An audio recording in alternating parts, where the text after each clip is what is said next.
Bah, écoutez, bonjour tout le monde. Je suis Bruno Fragnoli, je suis fondateur et directeur de la rédaction de sportbusiness.club. Je suis ravi de vous accueillir ici chez Kantar Media, qui va nous révéler les chiffres, toutes les données les plus importantes de cet été sportif. Moi, je dois vous dire que j'ai passé un été formidable. J'espère que vous aussi, j'en suis même persuadé, parce qu'on a quand même eu un enchaînement qui a été quand même extraordinaire. Si on reprend le Roland Garros, l'Euro de football, le Tour de France, évidemment les Jeux Olympiques pour nos francs cyclistes hommes et femmes, les Jeux Olympiques et les Jeux Paralympiques, enfin ça fait beaucoup de choses. Et je vous avoue aussi que quand j'ai encore en mémoire les images de la course cycliste là, dans la rue Le Pic avec tous ces bombes, je me dis, je suis vachement fier de travailler dans un univers qui est quand même aussi formidable de rassembler autant de gens. Bon, enfin, tout ça, c'était l'émotion, les valeurs que porte le sport, que des valeurs positives. Et le sport, c'est aussi un excellent support de communication. On va être un peu plus terre à terre ce matin, puisqu'on va parler de performances chiffrées. Et je vous demande donc d'accueillir et d'applaudir Denis Gaucher, qui est le président de Paris. Bonjour à toutes et à tous, je suis ravi de vous accueillir ce matin dans nos locaux pour cette conférence en partenariat avec Sport Business Club, qui fait partie du groupe Affluencia, tout à fait bien ça, où nous allons faire un bilan de cet été sportif. Bon, comme le disait Bruno, quel festival de plaisir cet été. Quel été?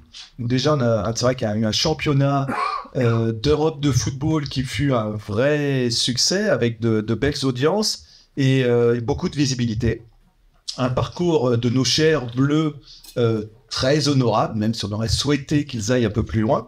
Et puis ces Jeux Olympiques, ces Jeux Paralympiques qui furent un vrai succès. C'est vrai que pour ma part, j'avais décidé de rester à Paris, parce que c'est vrai qu'avant, on entendait beaucoup de personnes qui disaient « Oh, je vais quitter Paris, je vais pas rester à Paris ». Donc moi, j'avais fait le choix inverse de rester sur Paris lors de ces Jeux, afin d'en bénéficier le plus possible.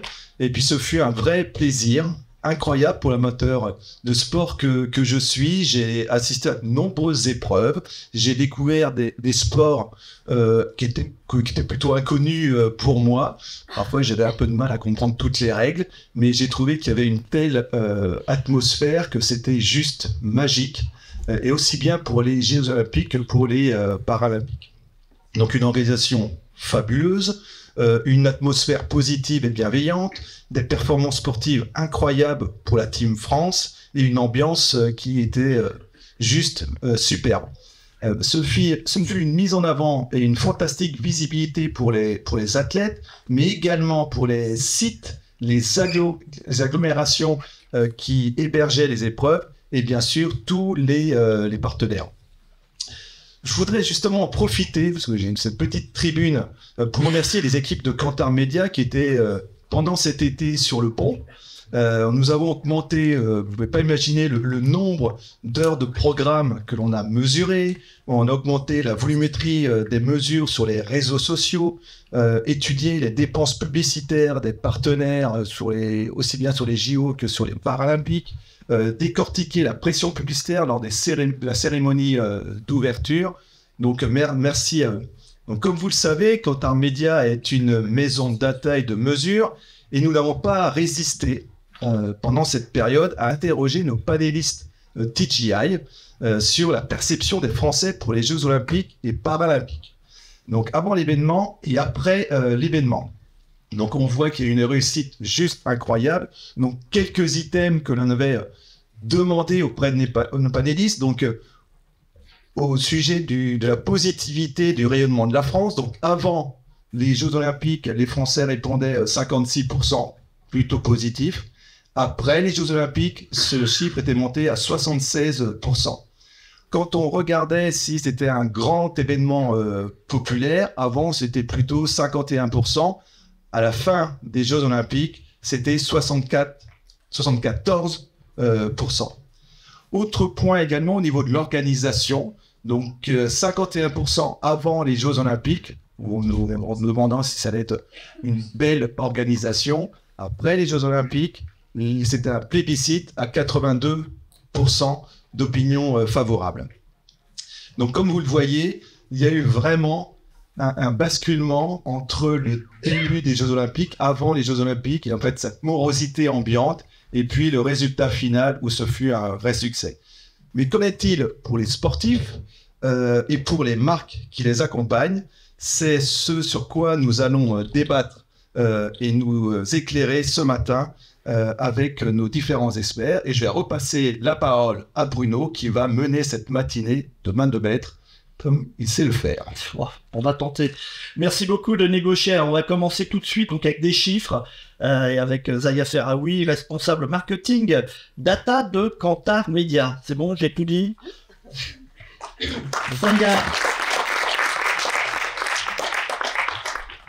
Zaya, vous avez commencé à nous donner les chiffres d'investissement des marques durant cet été sportif.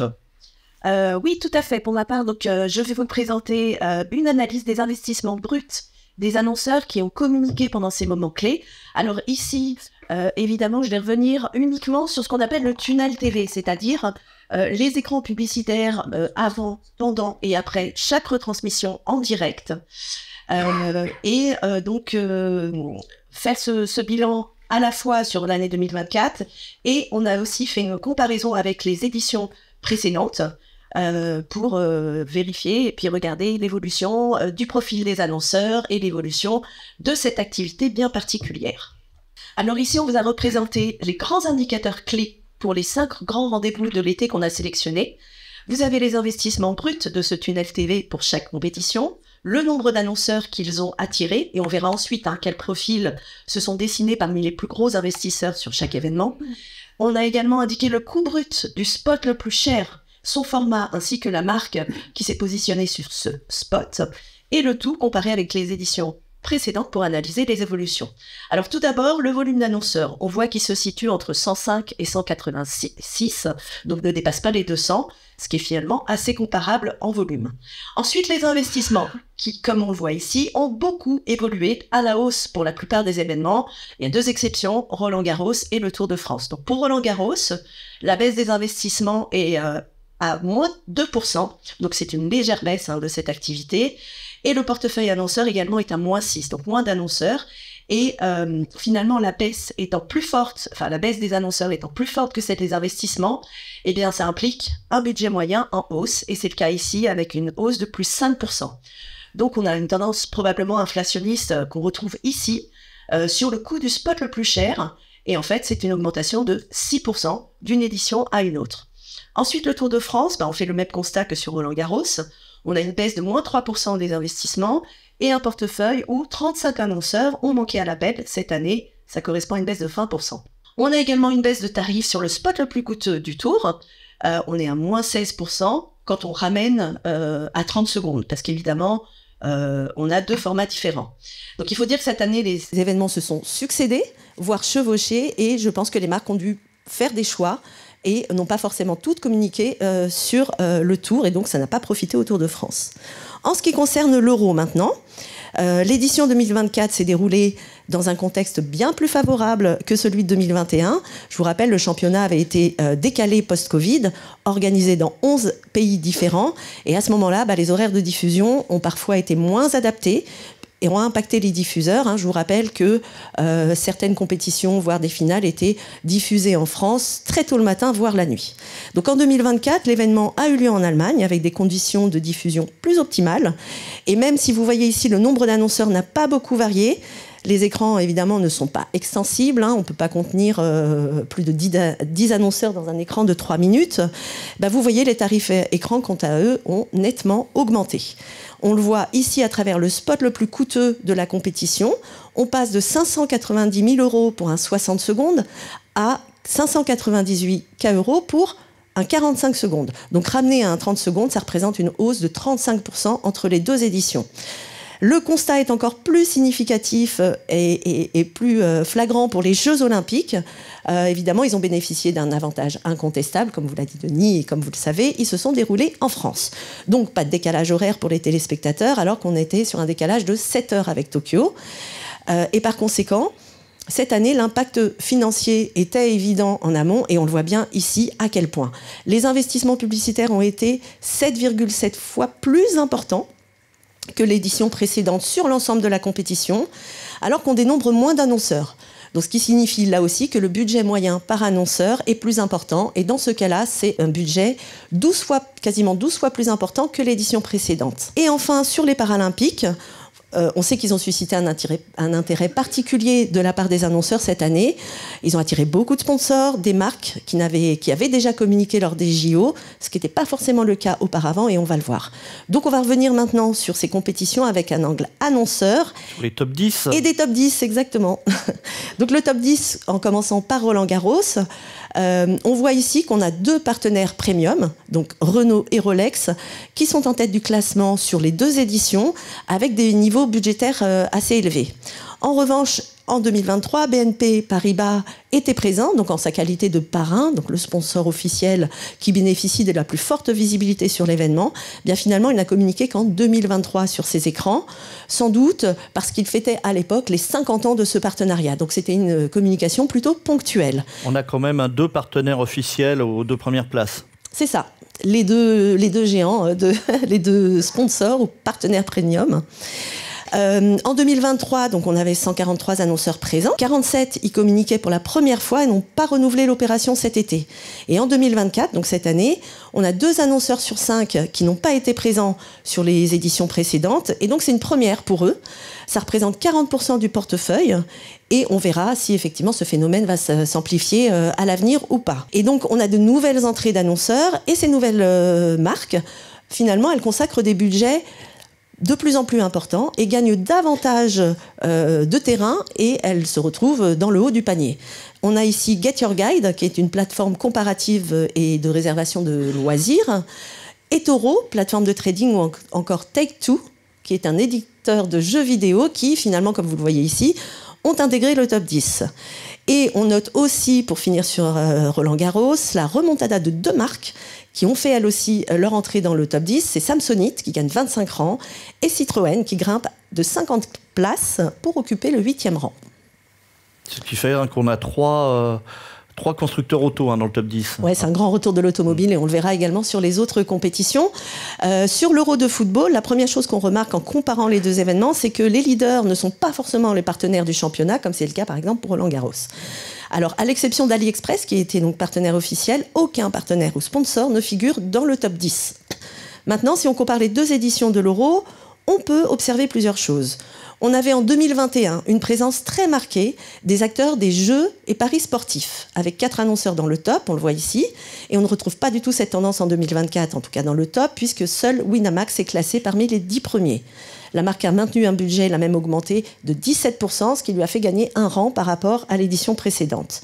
Et comme tu le disais Bruno, effectivement, l'automobile, on constate une belle progression de l'automobile. Alors de manière générale, sur l'ensemble du marché publicitaire, pour rappel, en fait, l'automobile a eu des difficultés a connu des difficultés depuis 2020, la crise sanitaire, la pénurie des matières premières, évidemment l'inflation, et on voit le grand retour des annonceurs de l'automobile en publicité, et notamment sur ce type d'événement très important pour eux. Excepté Volkswagen, alors, qui est quand même partenaire de l'équipe de France. On constate ici que Renault, Peugeot et Citroën ont de belles progressions. On a également Toyota qui est à plus 92%, Fiat plus 79%, et finalement, il n'y a que Volkswagen qui recule et qui perd 30 places dans le classement. Et le partenaire de l'Euro n'est pas là, BYD, le chinois. Eh bien si, en fait, pas dans le top 10, mais il y a 2 marques chinoises qui ont fait leur entrée également cette année sur cet événement. C'est BYD Auto et SAIC. C'est comme ça qu'on le prononce, et c'est la marque qui commercialise, la marque MG, le constructeur qui commercialise, et qui sont d'ailleurs dans notre bâtiment. Alors, on a également une hausse de la restauration rapide, avec McDonald's qui passe à la deuxième place, Burger King qui entre dans le top 10 avec un budget quasiment 4 fois plus élevé. Et enfin, on notera également la présence plus marquée de Crédit Agricole, 5e en 2024, avec partenaire 21 rangs. De la Fédération française. Voilà, avec 21 rangs de mieux et un budget triplé cette année. Et donc au final, sur les 186 annonceurs, 87 ont communiqué également sur l'édition précédente, et ça représente donc un taux de fidélité de 47%. Concernant le Tour de France diffusé chaque année, on note un ralentissement d'activité cette année. Comme on l'a vu, des investissements à la baisse avec des annonceurs qui manquent à l'appel. Parmi eux, on peut citer les marques Securitas Direct, Écart, Le Sieur ou encore Bouygues Télécom qui représentent les plus importants manques à gagner de cette compétition et qui sont peu compensés finalement par ce qui arrive dans le tournoi, des nouvelles marques telles que Pierre Fabre, Oralcare ou encore Samsung. Alors cependant, le budget moyen qui s'élève à 87 000 € sur 2024, eh bien, c'est une augmentation de 20%. Donc finalement, quelle que soit la compétition, le budget moyen par annonceur est plutôt en hausse. Ensuite, sur les JO, on a vu l'impact sur les investissements qui ont été 7,5 fois plus élevés et également sur le budget moyen des annonceurs qui est 12 fois plus important, comme je vous l'ai dit. Et sur le top 10 que vous voyez ici, on observe des profils différents sur les deux éditions. Les annonceurs leaders des JO de Tokyo en 2021 étaient principalement issus de l'économie numérique des services en ligne, donc on peut citer Vinted, Ornicar, Trivago, Blablacar ou encore Netflix.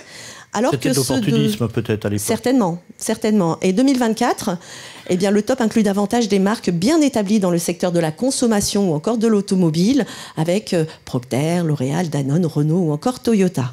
Et on constate aussi que seulement un quart des annonceurs présents en 2021 ont également communiqué cette année. Et c'est le cas notamment du trio de tête composé de Apple, Procter et Renault qui ont clairement creusé l'écart avec les autres leaders présentés ici. On n'a pas énormément quand même de partenaires officiels. On va peut-être en parler aussi sur les Paralympiques. Alors sur les Paralympiques, le constat est sans appel. On voit très bien que les montants d'investissement n'ont absolument rien à voir cette année. Par exemple, pour vous donner une petite anecdote, si vous souhaitez, le budget de Société Générale, qui était premier l'année dernière, eh bien son budget est 168 fois inférieur au plus petit budget de 2024, qui est détenu par la marque Écoutez Voir. Donc, oui, mais ils ne sont pas partenaires, Société Générale. Ils ne sont pas partenaires, mais ils C'était partenaire de la Fédération Française d'Handisport. Ah, si tu le dis. Je ne le connais pas par cœur. Alors cette évolution, en fait, elle trouve une explication simplement dans l'offre de France Télévisions. Cette nouvelle stratégie qui a été mise en place avec un dispositif innovant qui, en fait, couvrait à la fois les JO et les Paralympiques. Donc beaucoup de marques ont opté pour cette stratégie et ce qui leur a permis d'avoir une opportunité unique de renforcer leur présence sur un marché plus conscient des valeurs d'inclusivité. Alors, on a aussi quand même une marque qu'on retrouve dans tous ces événements-là, c'est Renault, c'est quand même incroyable. Renault, en même temps, Renault, c'est un des premiers annonceurs du marché publicitaire. Et effectivement, Renault, et puis comme je vous le disais, c'est une tendance globale de l'automobile, les communications sur les voitures propres donne un nouveau souffle à ce marché et évidemment on retrouve ces géants, ces constructeurs français pour la plupart qui communiquent beaucoup et puis également les marques d'importation. Oui, parce que Toyota est là, est présent, c'est le partenaire officiel des Jeux Olympiques et Paralympiques jusqu'à la fin de l'année. On a aussi encore parmi les partenaires officiels des Jeux Procter & Gamble qu'on retrouvait aux Jeux Olympiques, Omega évidemment. L'Oréal n'est pas partenaire des Jeux Olympiques mais a quand même beaucoup communiqué, ils avaient une team d'athlètes. Apple non, Toyota on en a parlé, Orange était partenaire premium pour le territoire français, donc des Jeux, Henkel non, et EDF était aussi partenaire premium des Jeux Olympiques, donc on a quand même un peu dans ce top 10 la moitié des grands partenaires des Jeux. Donc on a une double visibilité pour eux, mais ils sont pas tout à fait tout en haut de l'affiche. Alors justement, là, on va voir la comparaison entre les JO et les JP. Quand on compare les JO avec les Paralympiques, avec le top 10, eh bien, ce comparatif montre vraiment la complémentarité entre les deux versions de cet événement cette année. Et parmi ces leaders, il y a deux exceptions. Aldi, c'est le seul annonceur qui a communiqué autour des Paralympiques uniquement, en diffusant 77 spots et un budget qui le positionne à la 3e marche du podium. On était plus sur la rentrée aussi. On était plus sur la rentrée, on est toujours aussi dans ce contexte d'inflation où les distributeurs mettent en avant et renforcent la communication sur le discours prix, sur le pouvoir d'achat, mais ça n'empêche qu'ils peuvent aussi communiquer autour de ces grands événements. Et à l'inverse, certaines marques ont privilégié uniquement les Jeux Olympiques, à l'image de Scopely, qui est un éditeur de jeux sur mobile, Burger King, Caisse d'épargne ou encore Booking.com. Donc, en conclusion, l'année 2024, l'édition 2024 a marqué une nette montée en puissance des investissements publicitaires, particulièrement pour les jeux qui se sont déroulés en France. La hausse du coût des spots, malgré une audience similaire, révèle l'importance croissante des événements sportifs en tant que vitrine publicitaire.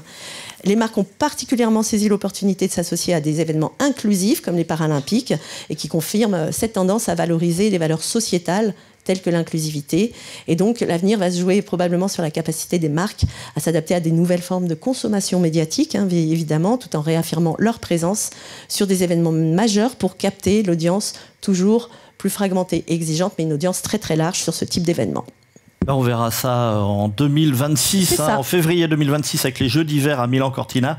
Et puis évidemment en 2028 durant l'été avec les Jeux de Los Angeles, mais là avec un décalage horaire qui pourrait être vraiment pénalisant pour les marques. Mais quoi qu'il arrive, on le suivra et on fera des bilans réguliers. Et on aura d'autres événements sportifs. Merci Zahra Ferraoui.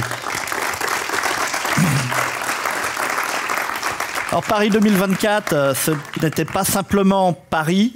Les compétitions des Jeux Olympiques et Paralympiques se sont également déroulées dans d'autres territoires et d'autres villes. Il y a bien sûr la Seine-Saint-Denis, il y a aussi Tahiti, on peut parler de Châteauroux, mais il y a aussi Saint-Quentin en Yvelines et Lille Métropole. Et donc on va en parler, on va parler de ces retombées sur ces collectivités territoriales avec Marie-Christine Plot qui est responsable des grands projets et directrice adjointe de la communication de la communauté d'agglomération de Saint-Quentin en Yvelines, Mélanie Plouvier qui est directrice de la communication événementielle de Métropole européenne de Lille. C'est pas ça, je me suis trompé? Non.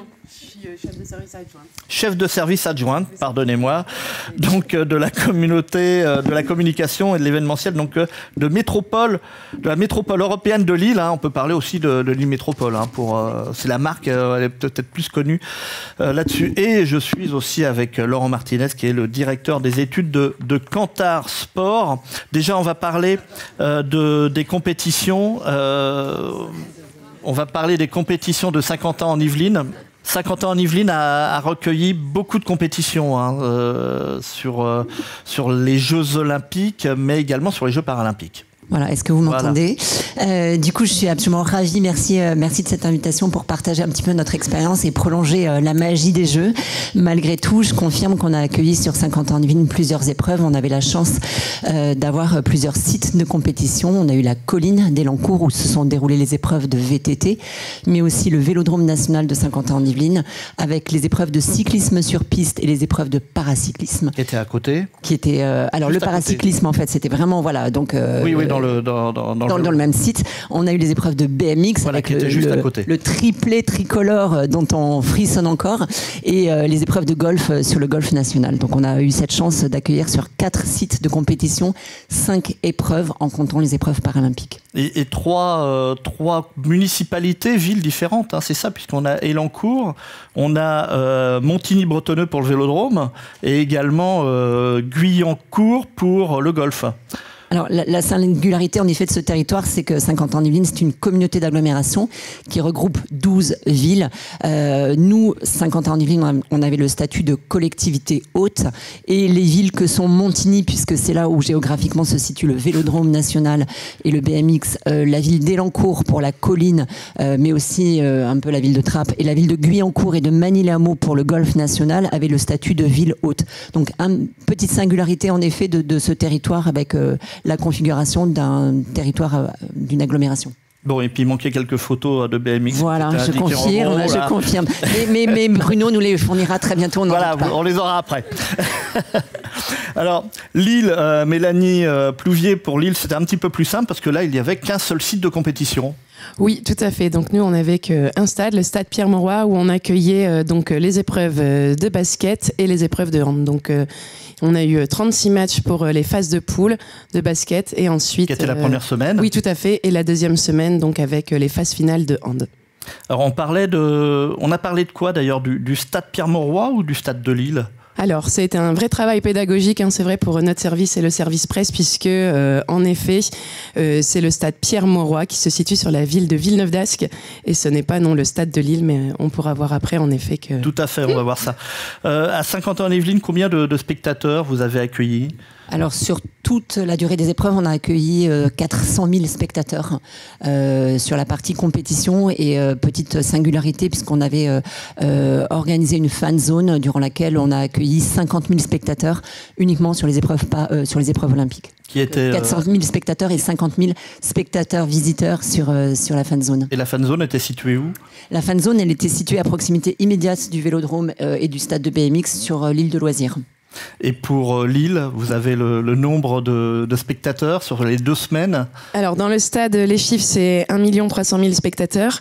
Et après, donc malheureusement, nous on n'avait pas de club 2024, mais par contre on a fait un chemin pour les spectateurs et ensuite une guinguette à proximité du stade, voilà, pour qu'il y ait la fête quand même autour du stade et puis que... Voilà, pour passer aussi du bon temps avant le match. En 2 mots, il y a eu des constructions, des infrastructures des 2 côtés spéciales pour les Jeux Olympiques et Paralympiques? Alors, pas sur notre territoire, non, il n'y a pas eu de construction.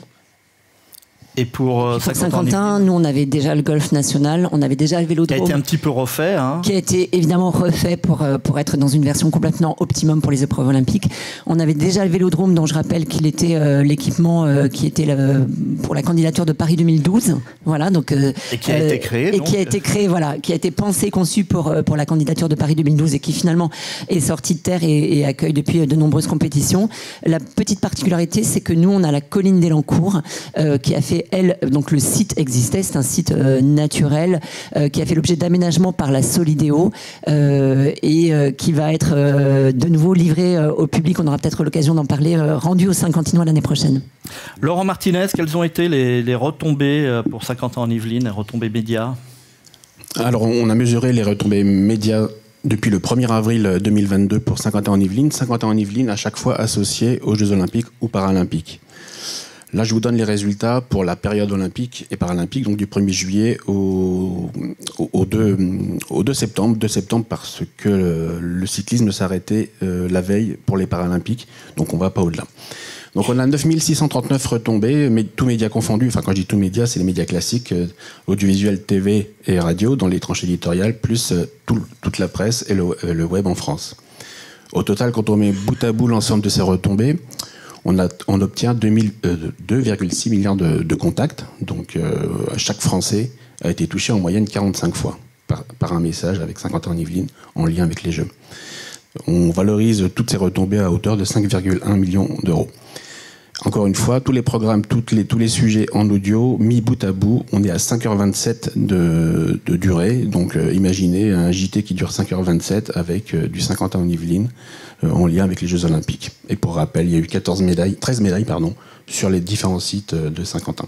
Alors justement, les différents sites, on va voir les retombées. D'abord, il y a différentes retombées là. Il y a différentes retombées, donc je pense que vous avez. Ça, c'est les types de retombées que l'on a, que vous avez. Oui, qui sont pas toujours liés. Enfin, on parle pas toujours de sport. Là, on a évoqué la fan zone ou encore l'agglo de Saint-Quentin en Yvelines qui accueille, qui prépare.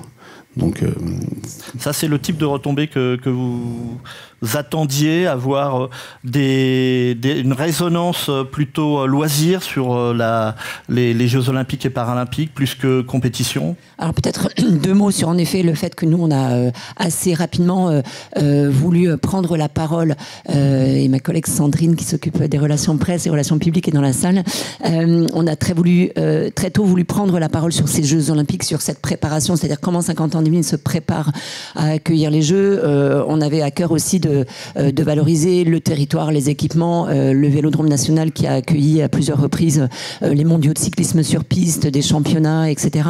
Le golf national qui a accueilli en 2018 la Ryder et on a accueilli en 2022 de mémoire les championnats du monde de golf amateur, donc vraiment des grandes compétitions. Et l'Open de golf. Et l'Open de France qui vient juste de se terminer.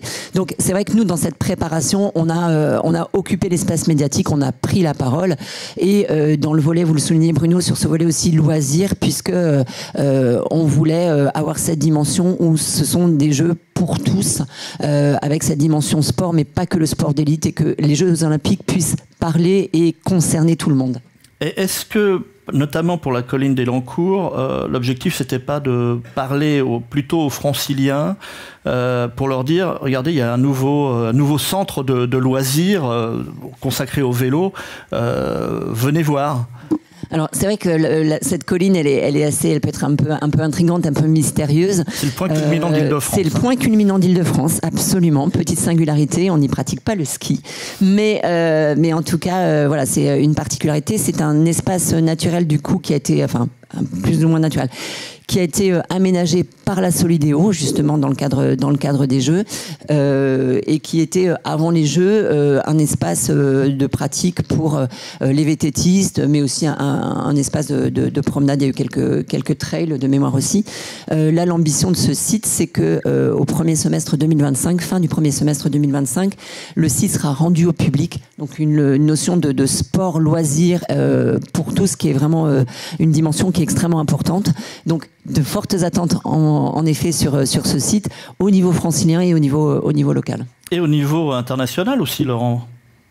Effectivement, là on a les mots-clés, les éléments recherchés aussi pour 50 ans en Yvelines. Donc on a le total retombé 9639 sur la période des Jeux, mais à l'intérieur de ces 9639, il y a 27% des sujets qui évoquent la colline d'Elancourt, 18% le Vélodrome national et enfin le golf national à hauteur de 6%. Mais c'est différent au niveau international, donc. Alors, on mesure pour Saint-Quentin une dizaine de pays. Là, je vous montre ce qui se passait sur le web aux États-Unis. C'est le golf national qui arrive largement en amont. Donc, 84% des retombées totales de 50 ans en Yvelines aux États-Unis évoquent le golf national. Il faut rappeler qu'il y a quand même eu une médaille d'un Américain sur l'épreuve. Mais ça, c'est intéressant pour vous. Alors, c'est évidemment très intéressant. Je me suis replongée là dans quelques articles passés, et c'est l'équipe qui en juin titrait l'armada américaine au complet sur le golf. Alors, ça peut peut-être expliquer ces chiffres particulièrement impressionnants, où on avait les meilleurs joueurs mondiaux américains, dont certains remettaient en jeu leur titre olympique masculin et féminin. Donc, c'est vrai qu'on avait un plateau de joueurs exceptionnels et un plateau de joueurs américains particulièrement exceptionnel. Mais ça attire une clientèle internationale, c'est une destination. Hein. Les golfeurs font partie de ces quelques populations de sportifs qui voyagent pour aller pratiquer. Donc c'est intéressant de se placer au niveau international. C'est vrai qu'en termes d'attractivité, nous, c'est forcément un argument extrêmement intéressant pour nous. C'est destination golf, destination ski. Venez jouer sur le parcours mythique de la Ryder Cup. Venez jouer sur ce golf qui est de mémoire le seul golf au monde à accueillir une Ryder Cup et des épreuves olympiques, avec un parcours qui est absolument incroyable. Donc on a cette carte à jouer de destination golf, destination ski pour une clientèle internationale. Pour l'île métropole, Laurent Martinez, les retombées se montent à combien ? Alors sur une autre période, là on est du 1er avril 2024 au 31 août. D'abord, 1412 supports médias différents ont évoqué l'île dans le cadre des Jeux Olympiques et Jeux Olympiques uniquement d'ailleurs. C'est pour montrer un peu le maillage national des retombées. Au total, 41 000 retombées donc, sur la période. Et ce qu'il faut voir, c'est que 55% sont régionales, autres que les Hauts-de-France. 24% sont des médias nationaux et 21% donc uniquement des supports du nord de la France. Ça pour l'île, la métropole, pour la métropole de l'île, donc c'était intéressant de, je vais pas dire sortir, mais enfin d'aller sur la presse nationale. Oui, alors on va revenir aussi quelques mois en avant. Il faut savoir qu'à Lille, personne ne voulait venir. Les handballeurs, ils n'étaient pas contents de venir à Lille. Les basketteurs, ils ne voulaient pas venir non plus. Donc nous, ces chiffres, pour ça, on est très contents, forcément. Et finalement, tout le monde a été content de venir. Tout le monde était content de venir chez nous. Et en effet, les chiffres là, au niveau national, surtout à cette époque de l'année, puisque si on compare forcément sur l'été, les chiffres ne sont pas du tout à cette hauteur. Et en effet, on est très satisfait de la médiatisation qu'il y a eu autour de l'île métropole. Et vous le faites bien de le rappeler que c'est l'île métropole, puisque les médias font souvent le raccourci pour l'île. Et c'est toute une complexité pour nous en tant que collectivité, en effet, où les raccourcis sont faits forcément quand il se passe quelque chose à Lyon métropole, à Paris métropole. Le plus simple est de prendre la ville, finalement, le lieu géographique. Et voilà. Et pour nous, c'est un vrai travail au quotidien de rappeler que c'est la métropole européenne de Lille qui a investi dans ces Jeux Olympiques. Et voilà. Donc, Paris plutôt réussi. Alors, il y a aussi des retombées différentes, Laurent, selon, on va dire, les marques. Effectivement, sur les 41 000 retombées, on a 71% qui traitent de Lille métropole, 33% du Villeneuve d'Ascq, où est situé le stade Pierre-Mauroy, et le stade Pierre-Mauroy seul, dans 23% des retombées. Alors bon, évidemment, hein, la marque Lille vient en avant, mais derrière, il y a quand même, on va parler de marques, hein, Villeneuve d'Ascq et Stade Pierre-Mauroy, là, qui sont pas très très loin, qui montent, qui sont plus importantes que sur d'autres événements précédents. C'est intéressant, ça, pour la métropole, de parler justement de ces nouvelles marques. Oui, tout à fait. Donc, si on part d'un constat, en effet, Lille Métropole n'apparaît pas parmi ces 3 mots-clés. Mais néanmoins, pour nous, c'est une réussite parce qu'il faut rappeler que la métropole européenne de Lille, donc c'est 95 communes, dont Lille et Villeneuve d'Ascq, donc Lille, la commune où il y a le plus d'habitants, et Villeneuve d'Ascq, en effet, où se situe le stade Pierre-Mauroy. Donc, là encore, nous sommes très satisfaits et c'est dû au travail des relations presse, hein, à chaque fois pour rappeler, donc à la fois, en effet, tous les touristes arrivent à Lille et ensuite se déplacent au stade qui se situe à Villeneuve d'Ascq. Il y a au début de notre collaboration, d'ailleurs, avec Paris 2024, sur notre page, pour présenter le stade, c'était inscrit le stade de Lille. Donc, évidemment, pour nous, il y a des enjeux politiques aussi derrière, hein, pour pas froisser les maires. Donc, il est très important pour nous de rappeler que le stade se situe à Villeneuve d'Ascq. Et ensuite, pour revenir sur le mot-clé stade Pierre-Mauroy, à 23%, pareil, là, le stade Pierre-Mauroy, c'est un équipement de la métropole européenne de Lille. Donc, on est très satisfait aussi de ce chiffre. Bon, sachant que maintenant, le nom officiel est revenu à Decathlon Arena. Decathlon Arena, oui. Laurent Martinez, y a-t-il eu des différences de retombées selon les événements, notamment à Saint-Quentin-en-Yvelines ? On peut le dire. Donc, depuis le début de la période de surveillance, donc avril 2022, on était à 14 retombées quotidiennes, donc de citations, 50 ans en rapport avec les JOP. Quand on regarde sur la période de Jeux Olympiques, on est à 315, donc une forte pression médiatique favorable pour Saint-Quentin-en-Yvelines. Et pour les Paralympiques, on est à 474. La période était plus courte, 4 jours de compétition, je crois, dans le Vélodrome. Il y a des retombées qui sont très intéressantes, hein, sur le VTT au début. Ça a été donc la première course, c'était le dimanche, hein. On a eu notre cérémonie d'ouverture le vendredi, première course le dimanche avec une médaille d'argent, hein, si je me rappelle bien. Il aurait pu gagner d'ailleurs, hein, on ne va pas revenir sur les derniers il y a un moment donné, il fallait qu'ils prennent à droite, à gauche. Voilà. C'était un petit peu compliqué. Et puis surtout lundi avec Pauline Ferrand-Prévôt, magistrale, qui a formidable médaille d'or avec beaucoup d'émotion. Pour lancer les Jeux, pour lancer également Saint-Quentin-en-Yvelines, c'était l'idéal. Alors c'était en effet l'idéal. Moi j'ai eu la chance d'être un petit peu sur place pour voir cet engouement complètement incroyable. La colline, je rappelle qu'on a accueilli 30 000 spectateurs sur 2 jours. Donc en effet c'était très court, c'était les 2 premiers jours de compétition. C'était un peu pour nous le baptême du feu parce que finalement on ouvrait les Jeux. Mais on avait eu la chance d'accueillir un test event en septembre l'année dernière. Donc on avait rodé quand même quelques mécanismes. Mais là c'était dans une proportion tout à fait différente. Et voilà, la performance de Victor Koreski malgré tout et la médaille d'or de Pauline Ferrand-Prévôt à la maison, c'était tout à fait exceptionnel. Donc, Bon, puis après, on a eu le cyclisme.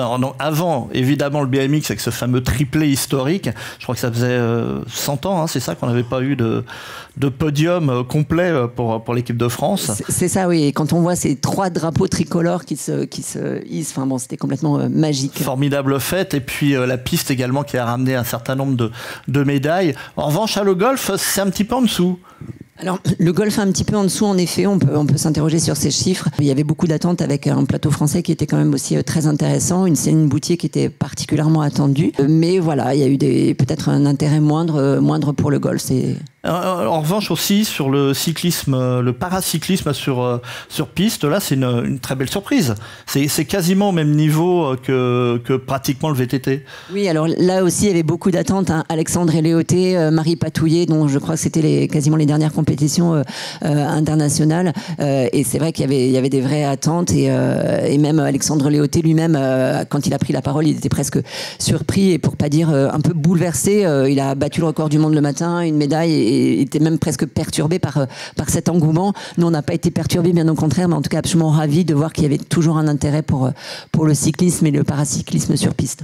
Laurent Martinez, à Lille, métropole, au stade, il y a eu des différences de retombées entre le handball la première semaine le basketball la première semaine et le handball la deuxième semaine. Effectivement, primo basketball avec 15 867 retombées, on peut dire que les USA, ils sont pour quelque chose.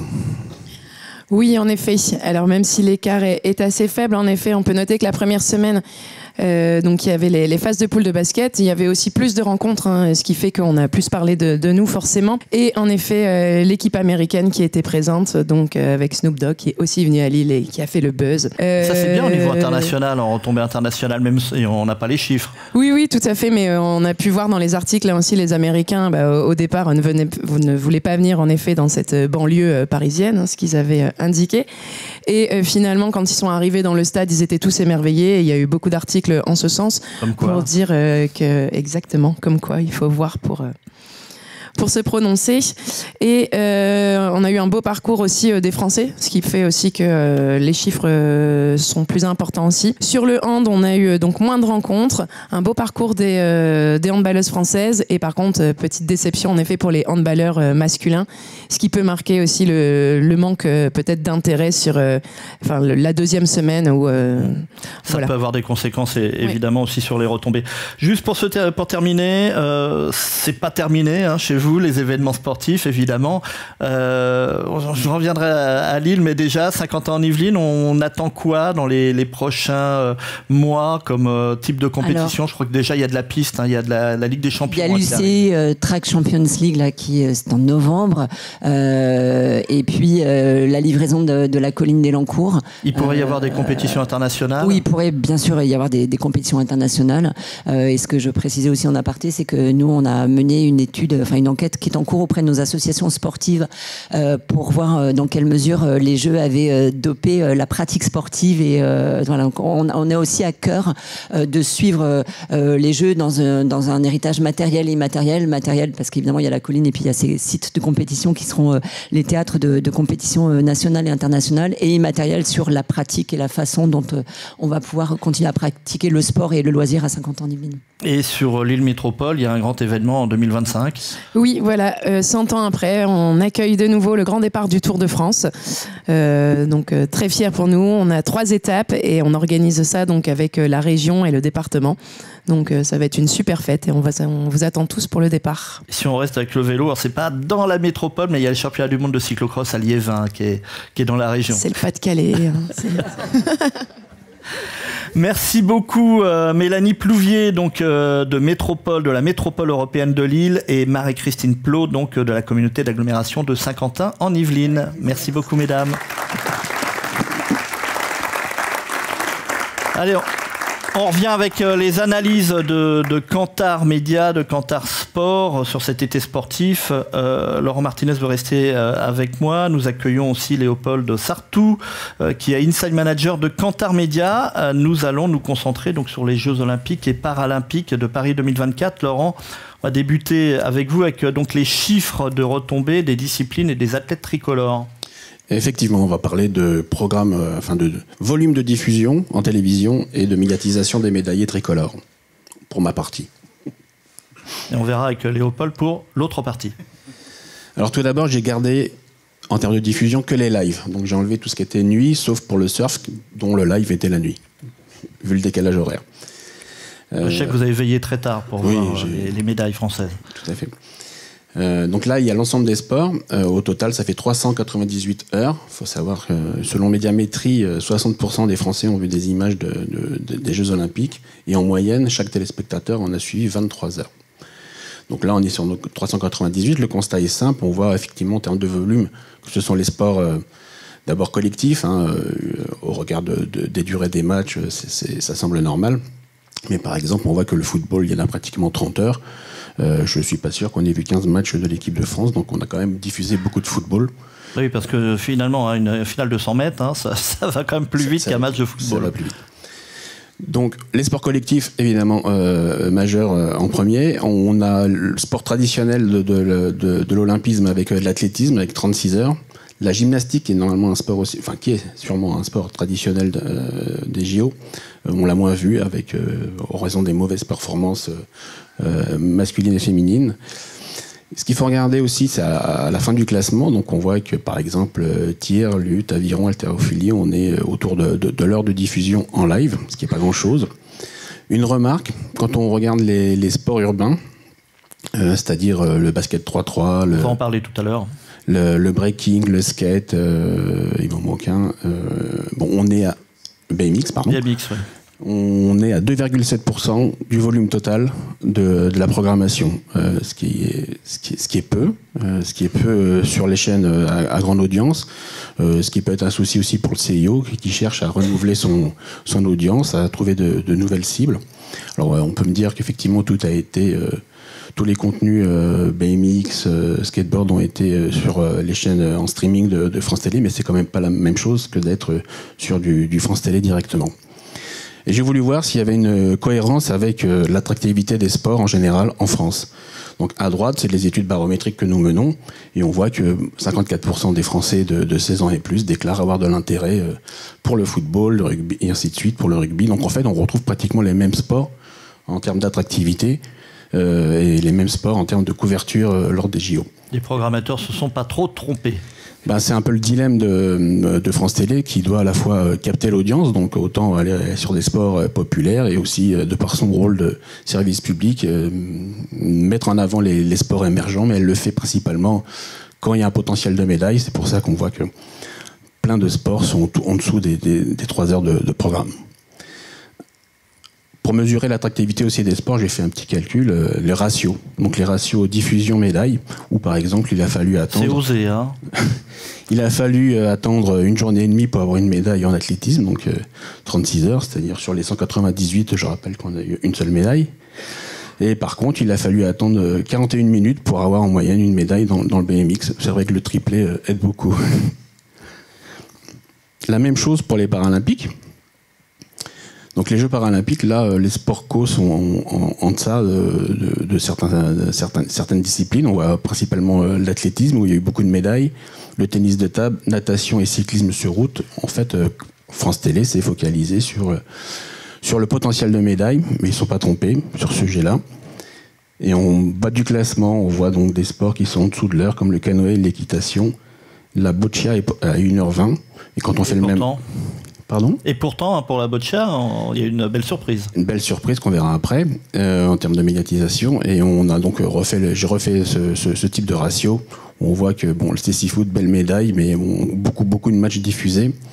Et on a un ratio, par exemple, pour la boccia, il a fallu attendre 81 minutes pour avoir la médaille d'Aurélie. Justement, donc par médaille. On passe à la médiatisation des médaillés tricolores. Donc uniquement les Français qui ont une médaille. Alors attention, là il y a un calcul, il ne faut pas faire des divisions comme ça rapidement. Par exemple, l'équipe de rugby à 7 qui a une médaille d'or, c'est pas une seule médaille, c'est 14 médailles. Il y a 14 joueurs dans l'équipe de rugby à 7. C'est pour ça que vous ne pouvez pas faire des divisions. Sur ce tableau-là, donc je rappelle sur la première ligne le nombre de médailles obtenues par métal. En dessous, le volume total de sujets, donc 119 000 sujets sur des médaillés d'or, 148 000 ainsi de suite sur l'argent, le bronze. Au total, il y a eu 339 000 sujets sur les médaillés tricolores.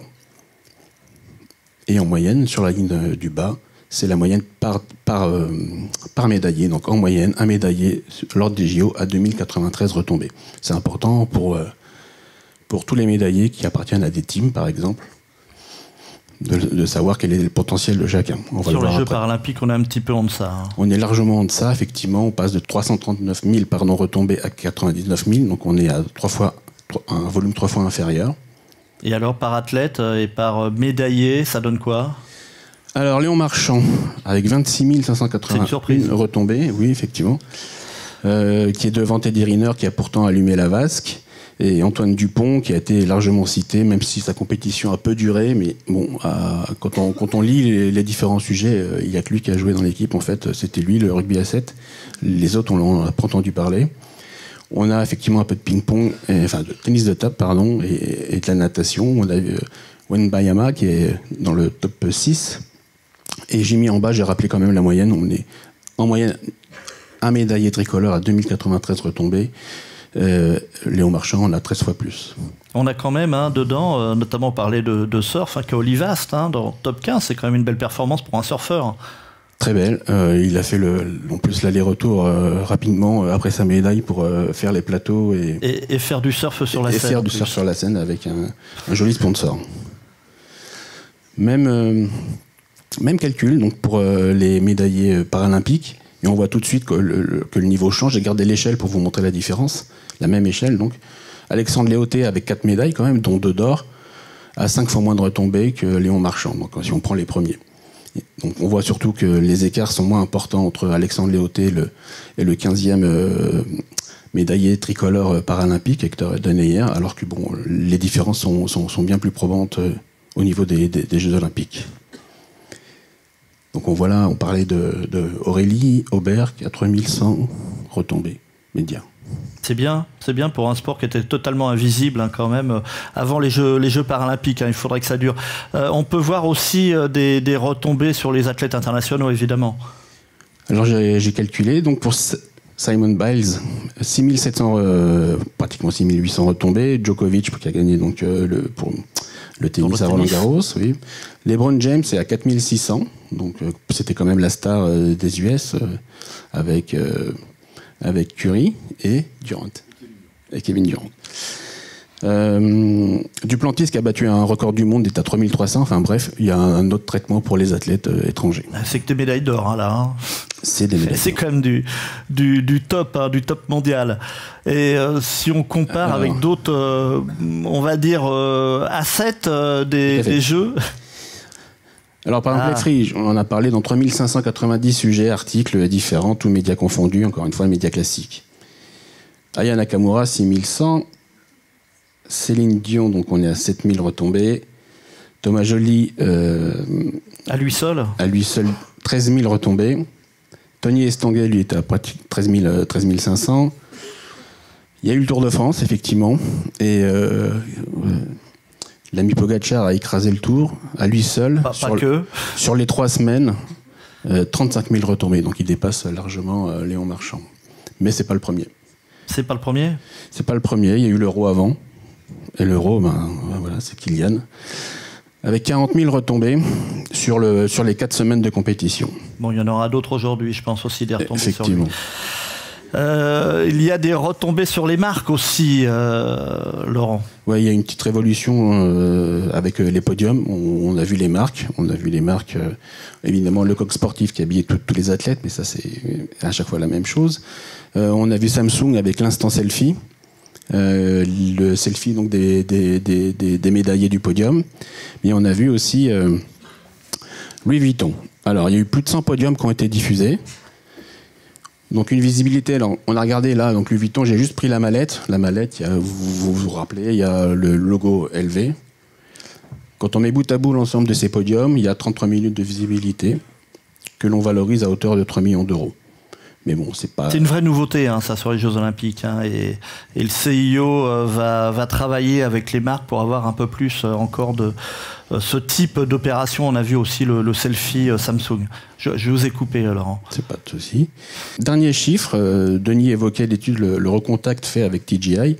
Donc on a regardé quelle était la marque qui avait le plus progressé en termes de mémorisation attribution, c'est-à-dire quelle est la marque partenaire des Jeux Olympiques Paralympiques, avant et après. Donc c'est Louis Vuitton qui a progressé le plus, qui passe de 6% en mars 2024 à 18% après les Paralympiques. Donc la marque rejoint le top 10 des marques les plus mémorisées pour ces Jeux. C'est une belle performance quand même. Très bonne. Là on retrouve les grands... Vous n'avez pas nous dévoilé le top 10, mais on retrouve les grandes marques partenaires des Jeux Olympiques, je suppose. Oui, plus d'équipementiers, enfin des choses comme ça. Parfait. Autre chose à nous montrer, Laurent ? Non, on a terminé votre partie. Merci beaucoup. Vous restez avec moi et on va passer donc avec Léopold Sartou.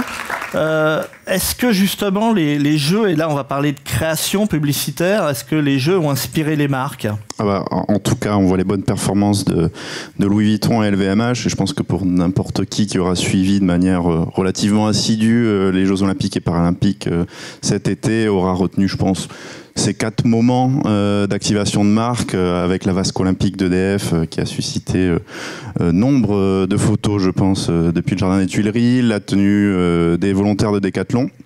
Aussi, il est très très visible lors des événements, puis même lors de retransmissions. Et lors des braderies, là, parce que c'est assez hallucinant. Et sur les plateformes de revente d'occasion aussi, avec des prix d'or auxquels s'arrachent les différents fans de ces tenues. Et puis, Laurent l'évoquait, les selfies et podium Samsung, ainsi que médaille LVMH, ont donc des nouveaux moments de communication, des nouveaux slots de communication et d'activation pour les marques.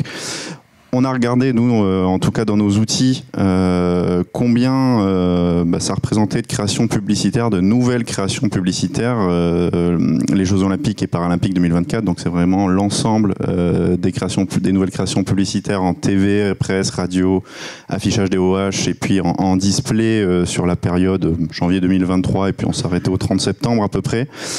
Sur l'ensemble de ces médias, toutes les communications des marques, les publicités liées aux Jeux Olympiques et Paralympiques de 2024. Alors ça regroupe aussi bien des créations TV qui vont mettre en scène des performances, les athlètes, etc. Puis aussi des créations, on va dire, un petit peu plus classiques avec simplement le logo partenaire Paris 2024 adossé. Donc on voit, si on prend un petit peu la temporalité et puis on va dire le dynamisme publicitaire en termes de création de la part des partenaires, mais pas que, on le verra un petit peu après, qui traitent des JO 2024, on voit qu'il y a eu un premier temps fort. Juillet 2023, J-1 an avant les Jeux, on voit une petite hausse avec 78 nouvelles créations publicitaires. En janvier 2024, on a eu la grande cause nationale, donc voilà, pour promouvoir le sport via les JO. On a eu aussi beaucoup de communication de la part de la région et du ministère des Transports sur anticiper les Jeux. Il y avait pas mal aussi de communication à ce moment-là en janvier 2024. J-100 avant les Jeux, en avril, on voit que ça commence à augmenter, puis ça se poursuit sur cette lancée avec tout ce qui a trait au relais de la flamme pour grimper jusqu'à 527 nouvelles créations publicitaires lors de juillet 2024 avec le début des Jeux Olympiques. On voit que ça se prolonge un peu en août et puis ça retombe un petit peu en termes de création publicitaire avec les Paralympiques sur septembre 2024. En termes de répartition publicitaire, finalement, où est-ce qu'on va retrouver ces nouvelles créations? Principalement sur le média presse, à plus de 35%. Donc on va travailler, on va dire, en fil rouge depuis de nombreux mois, les différents partenaires et marques, cette image des Jeux Olympiques. Ensuite, on va avoir beaucoup de communication aussi en affichage notamment et en DOH, donc ça c'est plutôt sur, on va dire, les semaines qui ont précédé l'événement et même pendant l'événement. Et puis on va retrouver bien évidemment la TV, média incontournable et visuel pour promouvoir l'image et les valeurs de l'olympisme de la part des différentes marques partenaires de cette Olympiade. On a voulu faire l'exercice aussi de comparer par rapport à d'autres événements en termes pour mesurer un petit peu l'impact, en tout cas de le relativiser et donner des éléments de comparaison. Par rapport à l'Euro 2024, 2473 nouvelles créations publicitaires pour les JOP 2024 et seulement un petit peu moins de 300 pour l'Euro 2024. Donc ça vous donne aussi un ordre de grandeur par rapport à une ancienne Olympiade. On a mis Rio 2016 parce que Tokyo 2020, 2021, on était quasiment sur le même ordre de grandeur, puis ça s'était étendu avec le report, donc les marques avaient aussi communiqué un petit peu plus dans le temps, donc on n'avait pas un élément de comparaison forcément évident. Donc voilà, ça replace par rapport à Rio 2016, on voit qu'il y a quand même un sacré écart entre Saint-Olympiade et puis celle de 2016. On a battu le record, en tout cas nous, le dernier gros événement qui avait été le plus dynamique en termes de nouvelles créations publicitaires, c'était l'Euro 2016 qui s'était déjà déroulé en France avec 1324 nouvelles créations pub. On est quand même à quasiment moitié moins par rapport à moitié plus pour les JO 2024. Sur les événements organisés en France, à titre de comparaison, on va retrouver 399 nouvelles créations publicitaires pour la dernière Coupe du Monde de rugby en 2023. 132, on est aux alentours chaque année d'une centaine de créations publicitaires pour le Tour de France hommes et femmes sur la période estivale.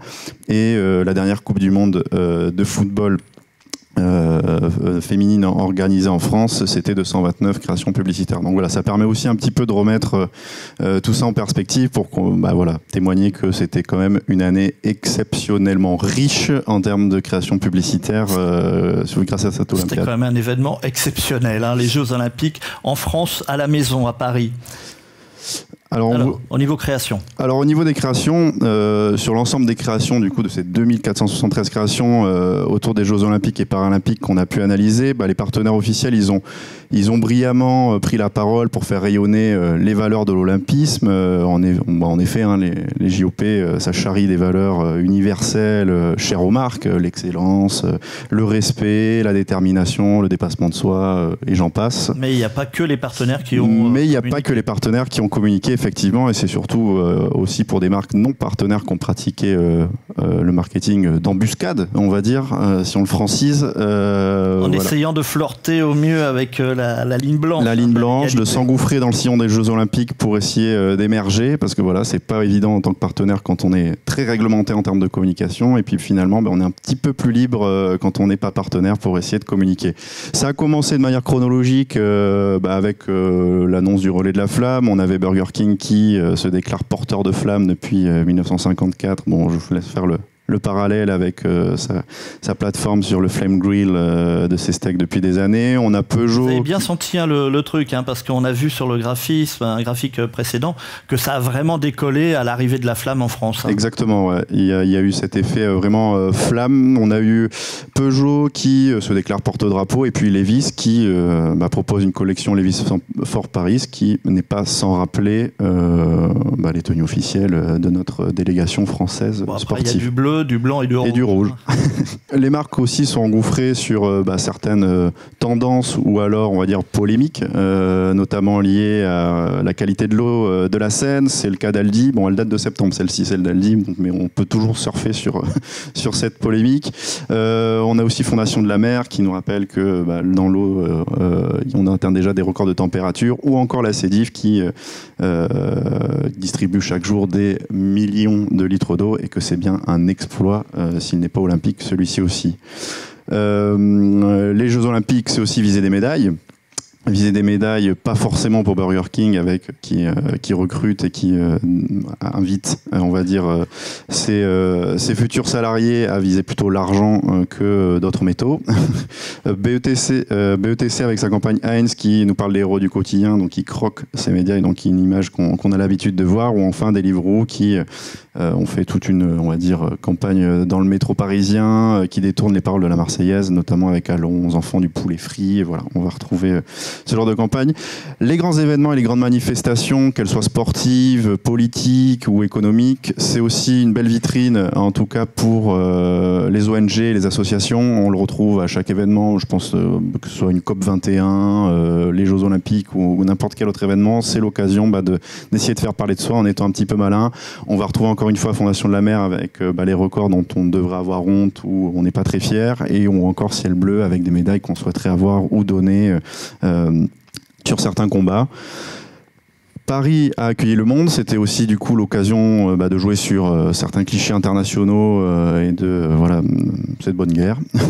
Là-dessus, on va retrouver Sum Up avec tous les clichés, on va dire, culinaires liés aux différentes cultures internationales. On va retrouver McDonald's avec sa campagne Bienvenue comme vous êtes, qui accueille le monde aussi dans ses restaurants.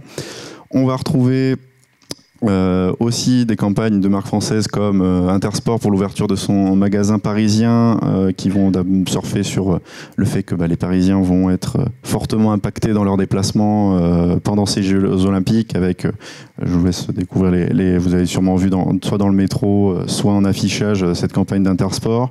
On va retrouver aussi les Parisiens qui fuient Paris, notamment avec la campagne TUI, qui était principalement présente dans leurs magasins, ou encore la campagne Hitch, qui invite les touristes internationaux à prendre son concurrent Uber pour eux se mettre au service des voyageurs parisiens et franciliens, qui est dans son ADN de marque et sa promesse d'être au service de ses habitants. Enfin, de manière un peu plus classique, on va retrouver quelques campagnes publicitaires qui reprennent tout simplement des visuels sportifs liés à l'olympisme, et puis faire des parallèles entre des grands exploits, des petits gestes, des grands gestes et des beaux gestes, notamment avec les gestes propres, ou encore Ulysse avec Oublier les barrières. Donc voilà, un florilège de quelques campagnes. Et puis Léopold Sartou, vous êtes aussi intéressé au sport urbain. Rapidement, comme ça va permettre de parler de la table ronde suivante. Effectivement, quand on parle d'essayer de se distinguer dans tout cet amas de nouvelles créations publicitaires en tant que partenaire, les sports urbains, c'est nouveau venu pour certains, pas tous, pour cette Olympiade. C'était aussi l'occasion pour les marques partenaires de pouvoir se démarquer en préemptant un territoire qui était pour l'instant peu investi par les partenaires. Alors, de manière classique, on va retrouver dans comment ils ont été mis en scène un petit peu dans ces différentes prises de parole en publicité. On va retrouver des visuels, parmi tout un listing de visuels, on va retrouver soit de l'escalade, un visuel de break, un visuel de skate, un visuel de BMX freestyle au sein d'une même publicité avec bien évidemment d'autres sports déjà bien olympiques.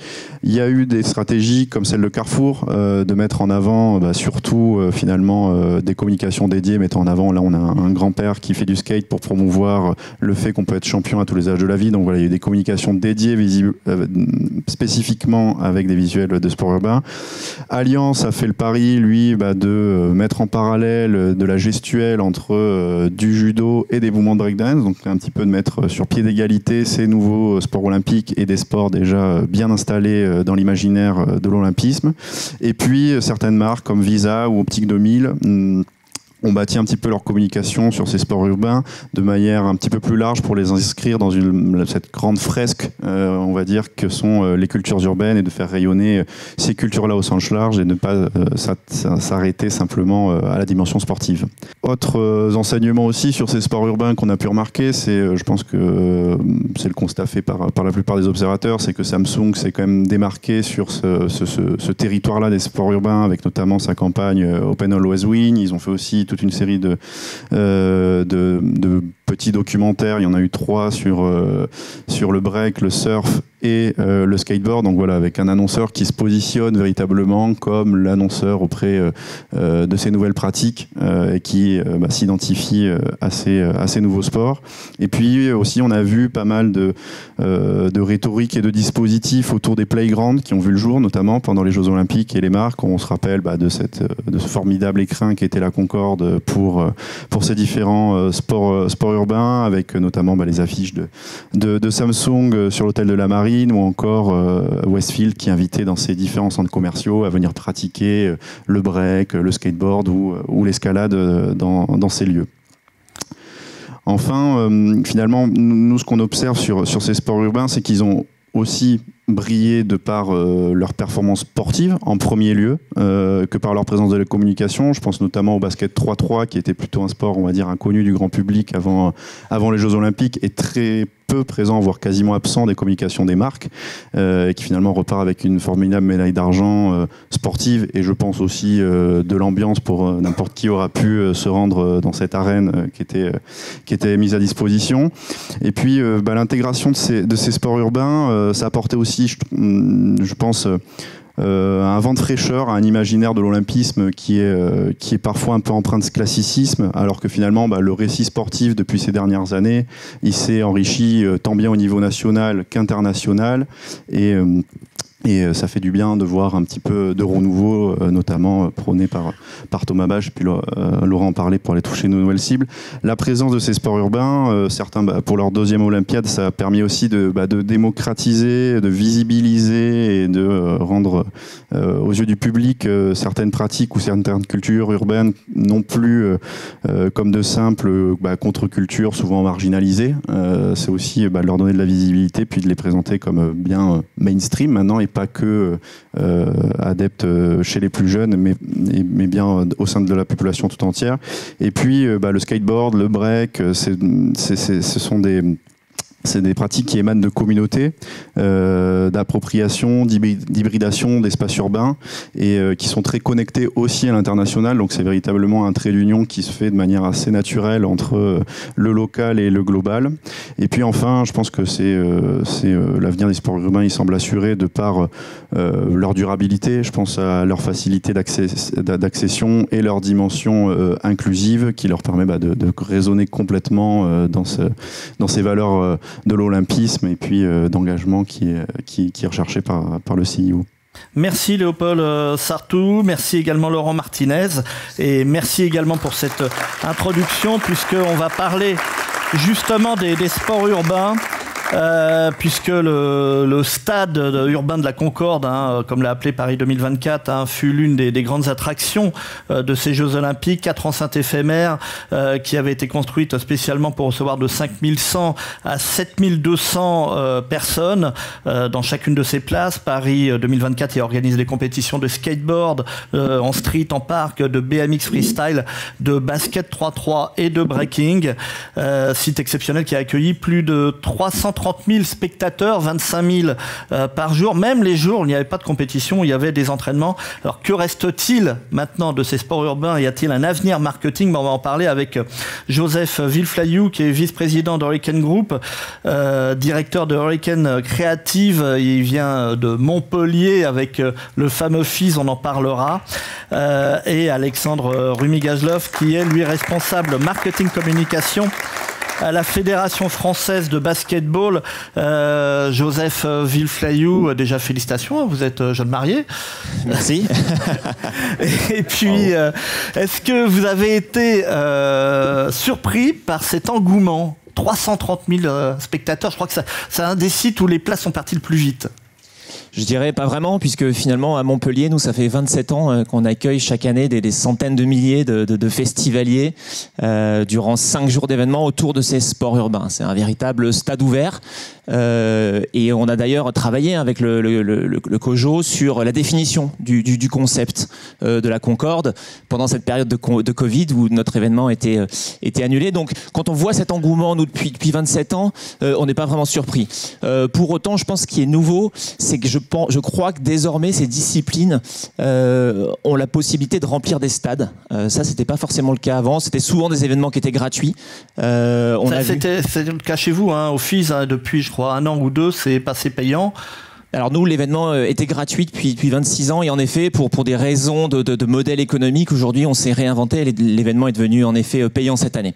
Mais 300 000 spectateurs quand même, je crois, chez vous. Voilà, presque autant de festivaliers, ça n'a pas changé grand-chose. La fête reste incroyable. C'est un événement incroyable. Franchement, il faut descendre à Montpellier pour voir comment ça se passe, surtout quand il fait beau.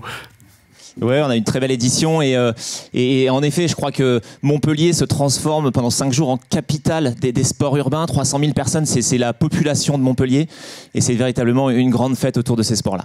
Alexandre Rumigajlov, vous, le basket 3-3, vous avez suivi ça de près, donc c'est la 2e fois qu'il y avait la discipline aux Jeux Olympiques, une médaille d'argent, on l'a dit tout à l'heure.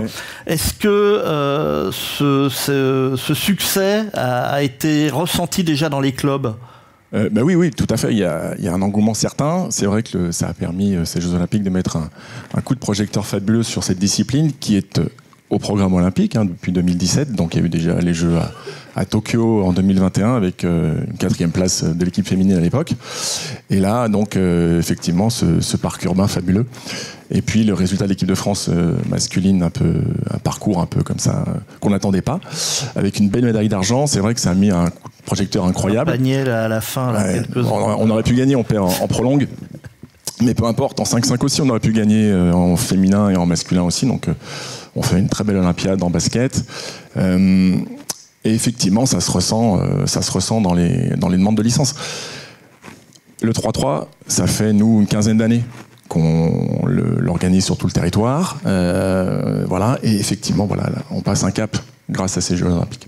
Oui, il y a des compétitions même officielles maintenant. Il y a un tournoi, un trophée en France avec des étapes, différentes étapes. Oui, tout à fait. La Super League qu'on organise depuis 2010. Est-ce qu'il y a un programme marketing particulier pour le 3-3 ? Oui, le 3-3, on a toujours considéré que c'était un sport. Alors le slogan de la FIBA, la Fédération internationale, sur cette discipline, c'est « From the streets to the Olympics ». Donc voilà, ils ont réussi. Mais on veut garder cet ADN de sport urbain et pas mettre trop de contraintes, trop d'organisation fédérale dans tout ça. Et donc on organise des tournées d'été qui sont ouvertes à tous les joueurs. Alors il y a plusieurs niveaux, les Open Plus, les Open Start, etc., etc. Ça se termine par l'Open de France qu'on organise le dernier week-end de juillet. Et toujours au cœur des villes et toujours gratuit. pour l'instant. Donc voilà, on viendra peut-être à un modèle un peu payant, histoire d'amortir les frais.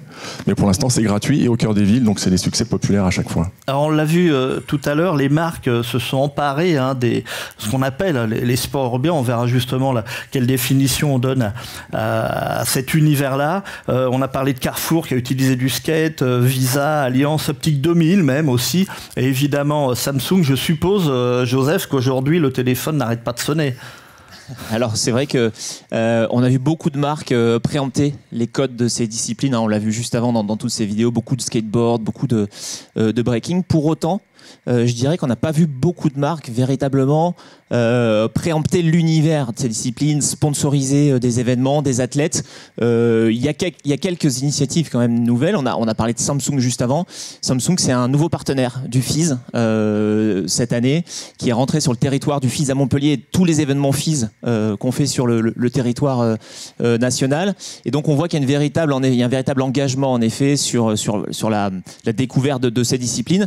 Mais il y a peu de marques qui ont fait ça. Je signerais peut-être Accor aussi s'est engagé dans ces sports-là avec un team de talents, et notamment Kaoli Vast, et une performance, une activation incroyable. Tu le disais, Bruno, tout à l'heure. Sport urbain, alors, non, c'est vrai que c'est intéressant, et peut-être qu'on peut en parler sur la définition un petit peu de ces sports urbains. Alors, on parle parfois de sport extrême, de sport urbain, de sport freestyle, de sport alternatif, de sport émergent. Je crois que derrière tout ça, ce qui est intéressant, c'est finalement que ces disciplines, elles partagent des valeurs en commun, notamment autour de la créativité. Tu le disais, Alexandre, aussi autour de la liberté. Pas trop de contraintes. D'ailleurs, l'intégration de ces sports aux Jeux Olympiques a fait couler beaucoup d'encre. Donc voilà, la liberté, la créativité, le dépassement de soi, l'engagement. Et c'est, alors la plupart du temps, c'est différent pour le basket. On est sur des sports individuels, mais qu'on pratique en collectif. Et ça aussi, cette notion de communauté, elle est très importante. C'est la même chose pour le basket, du reste. Il faut savoir qu'au cœur du 3-3, c'est un ranking individuel, comme en tennis. Et c'est comme ça qu'on va qualifier des équipes pour des compétitions internationales, en prenant le classement des 25 meilleurs joueurs, 25 meilleures joueuses, français en l'occurrence, et c'est ce qui qualifie ou non pour une Coupe d'Europe, une Coupe du Monde ou les Jeux Olympiques. C'est vraiment le ranking individuel qui compte. Alors dans cet univers, on parle donc des sports qu'on a vus à la Concorde, BMX freestyle. Pas le BMX de course, c'est pas pareil, on est dans un autre univers. Alors le BMX Race en effet était déjà présent au JO depuis plusieurs Olympiades. La différence avec ce nouveau BMX, le BMX Freestyle, c'est qu'on est vraiment dans un style libre, où le style ou la créativité véritablement sont évalués et pas la performance sportive. Et je crois que c'est ça aussi la force de ces sports-là, c'est que finalement la performance sportive parfois elle passe un peu après. Ce qui compte, c'est de passer un bon moment avec ses collègues, c'est de se dépasser, c'est d'être créatif. C'est ça le plus important. Et je crois que c'est le succès de ces disciplines auprès des jeunes générations. On a parlé de BMX, du skate. On voit à Montpellier, il y a aussi la trottinette, il y a le roller. Il y a aussi maintenant le parcours, donc qui est au sein de la fédération de gymnastique, qui frappe à la porte des Jeux Olympiques. Le breaking, c'est un petit peu une déception, j'ai trouvé le breaking sur les Jeux. Que ça soit même sur le terrain, je sais pas si quelqu'un est allé le voir, ou même à la télé. Non. Alors, moi j'ai fait les finales de breaking et l'ambiance était incroyable. La déception, c'est forcément de ne pas voir le breaking à Los Angeles, puisque du coup cette discipline ne sera pas retenue. C'était un sport additionnel qui ne sera pas présent, contrairement aux autres disciplines à LA. Pour autant, je suis convaincu qu'il y a une énorme communauté en breaking, que le breaking reviendra, peut-être en 2032, peut-être plus tard. Peut-être avec des codes plus olympiques compatibles. Peut-être, et puis, mais pour autant, on va aussi voir, je pense, et peut-être des LA, d'autres disciplines rentrer, puisqu'il y a encore la possibilité pour LA d'intégrer une discipline additionnelle. Voilà, il y a des tractations en ce moment. Tu parlais, Bruno, d'autres disciplines, du parcours, de la trottinette, etc. On verra ce qui se passe, mais je suis convaincu que d'autres disciplines feront leur entrée plus tard dans le programme olympique. Alors, y a-t-il un avenir marketing pour les sports urbains après le succès de Paris 2024 ? Qui commence avec Joseph? Moi, j'ai tendance à dire que nous, on l'a vu en tout cas, on l'a vu déjà cette année avec l'arrivée de Samsung en tant que partenaire majeur du festival. Ce qu'on voit, c'est que c'est pas une dynamique opportuniste, puisque c'est un programme global dans lequel est rentré Samsung depuis 2 ans.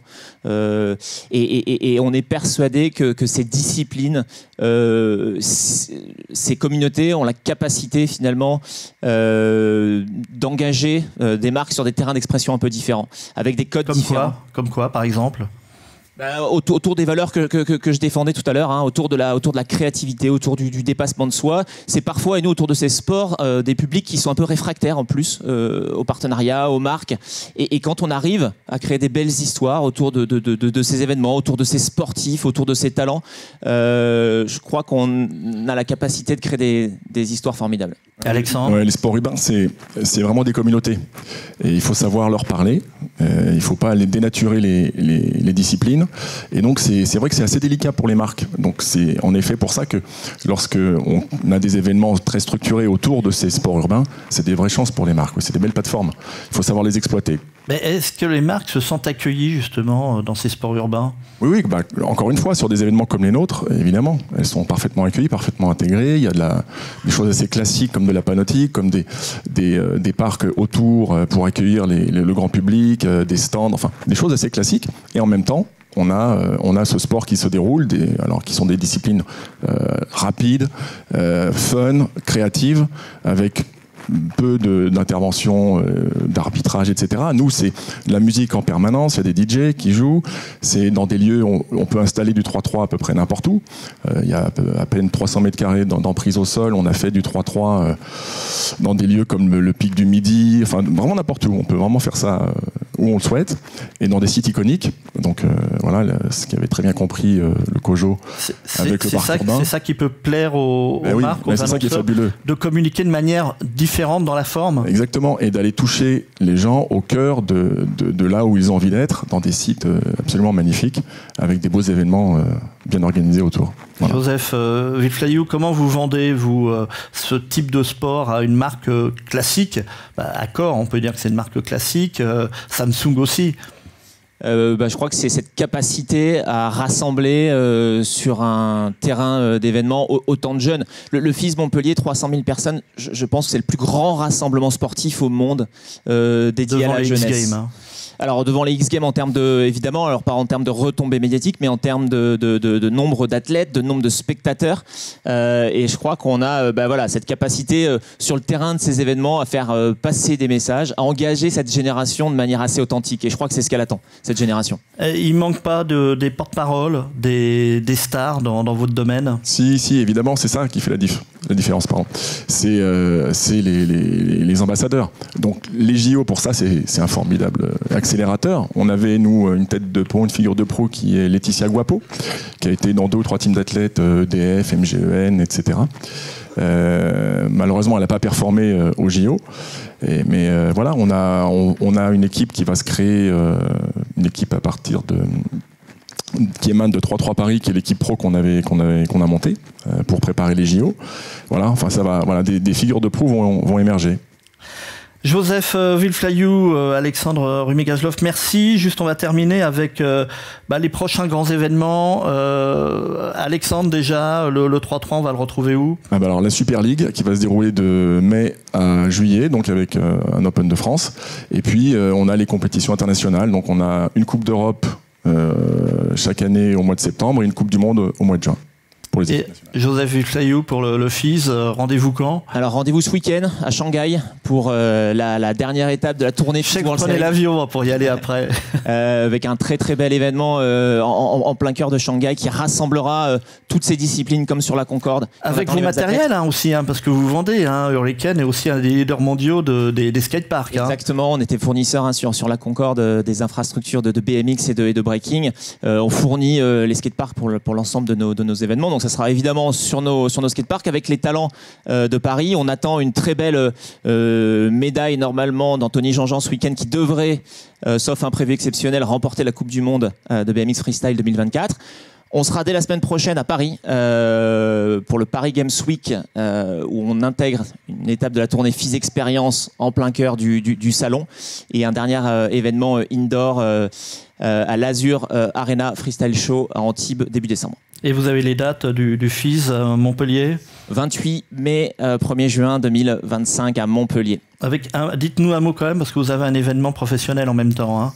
Oui, le FIS Montpellier, donc c'est ce grand rassemblement dont je vous parlais, mais c'est aussi le terrain de l'Urban Sport Summit. Et l'Urban Sport Summit, c'est un salon B2B qu'on a créé depuis 5 ans, où chaque année, on accueille l'industrie de ces sports-là, les fédérations, les marques, les athlètes, les médias, pour échanger autour de l'avenir et du développement de ces disciplines.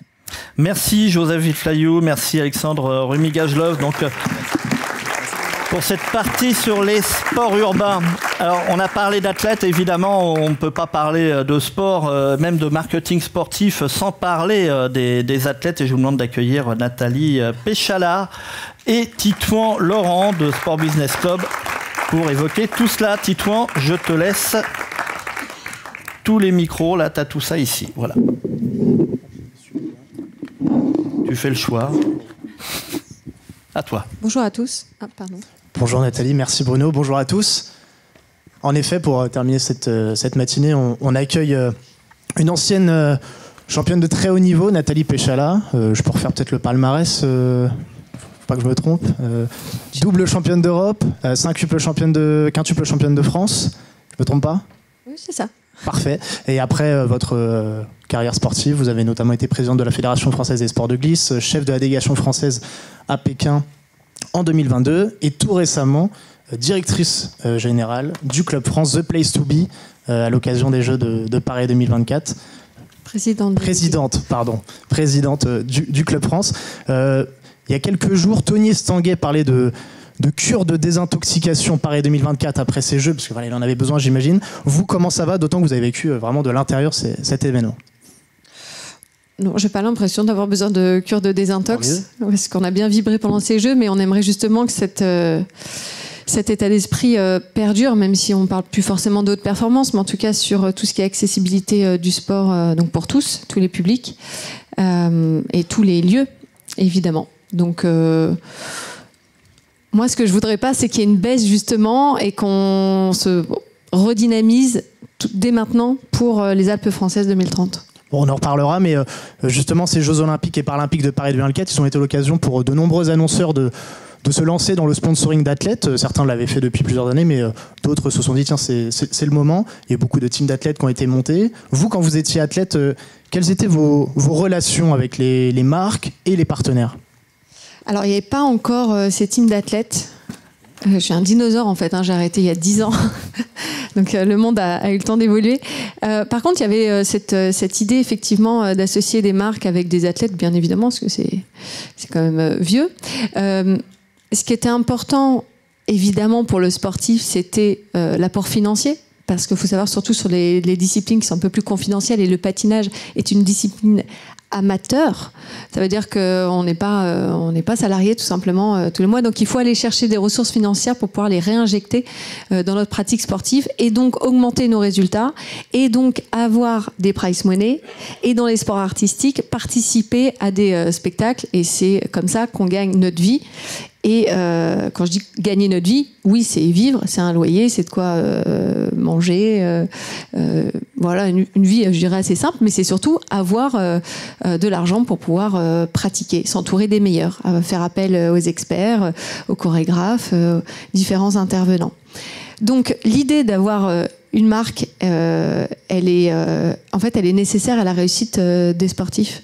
Et sur les disciplines donc amateurs et individuelles, c'est extrêmement important de trouver du sens, du lien pour justement pouvoir construire une histoire ensemble et au-delà de cet apport financier, déjà d'avoir une certaine pérennité, mais aussi d'y trouver, que chacun y trouve son compte.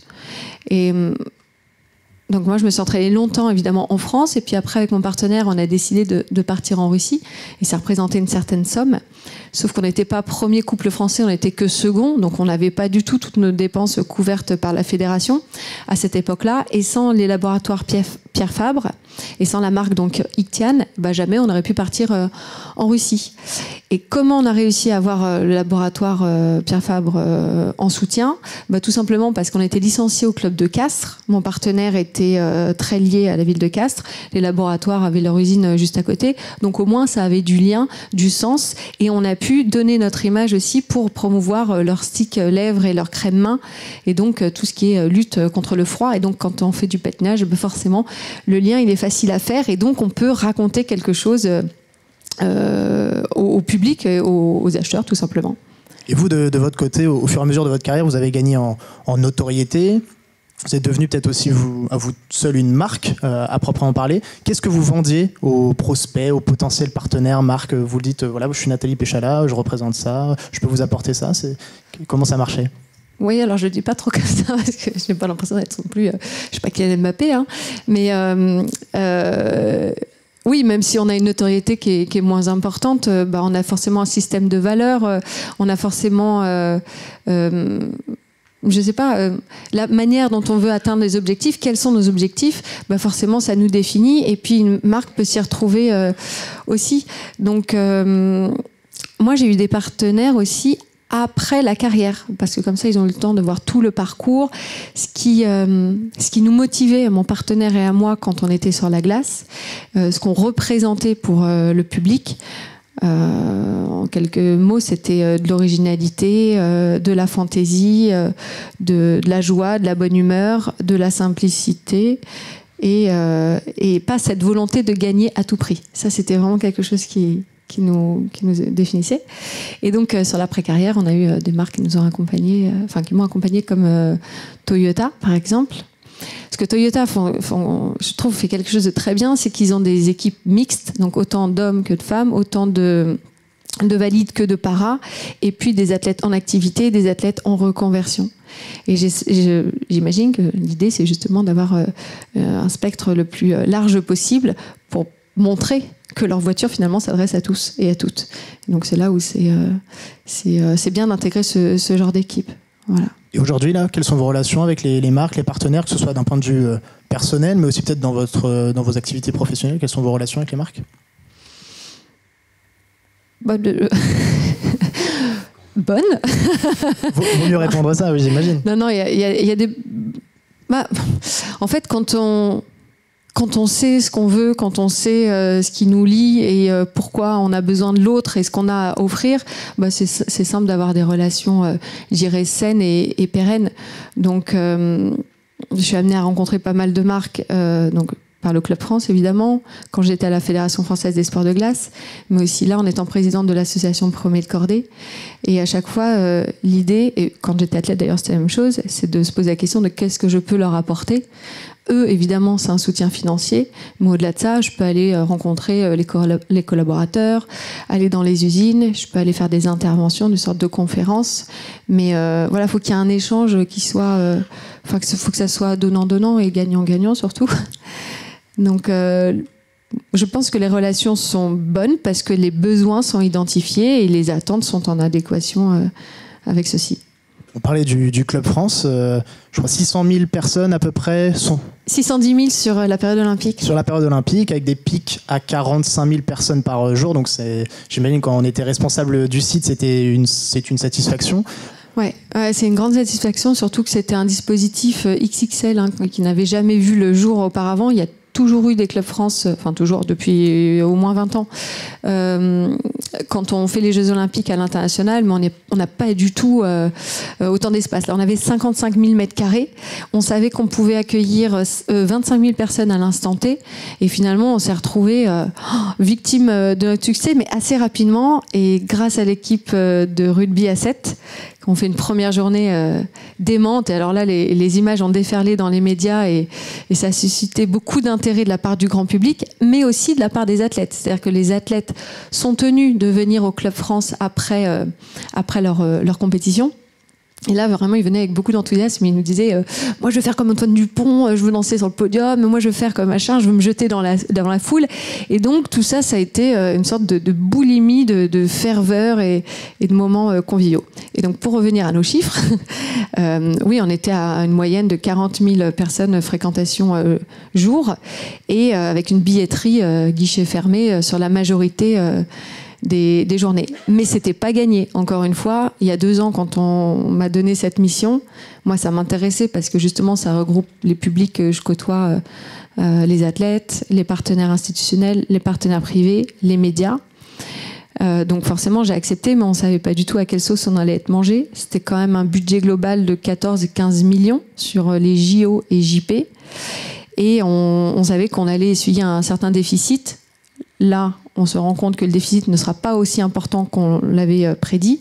Et surtout, le déficit, pour nous, en fait, est un investissement. Parce que l'idée, c'est vraiment la promotion du sport. Et c'est pour ça qu'il y avait la célébration des athlètes, mais il y a aussi tout ce qu'on a installé à l'extérieur pour pouvoir promouvoir toutes les disciplines sportives et inciter les jeunes, les moins jeunes d'ailleurs, à s'inscrire dans des clubs et à prendre des licences et à faire du sport et à lutter contre la sédentarité, c'est-à-dire d'être aussi efficace sur les volets santé, éducation, bien-être, partage et convivialité que la haute performance qui finalement touche une toute petite partie de la population. C'est vraiment très élitiste et on en a besoin puisque c'est la vitrine finalement du sport et c'est ça qui suscite aussi de l'intérêt auprès de tous. Et donc, tout ce monde qui est venu au Club France, c'était une aubaine pour les partenaires qui ont répondu présent. Est-ce qu'il y a des activations qui vous ont marqué, que vous avez pu observer de près? Oui, les partenaires qui n'étaient pas forcément...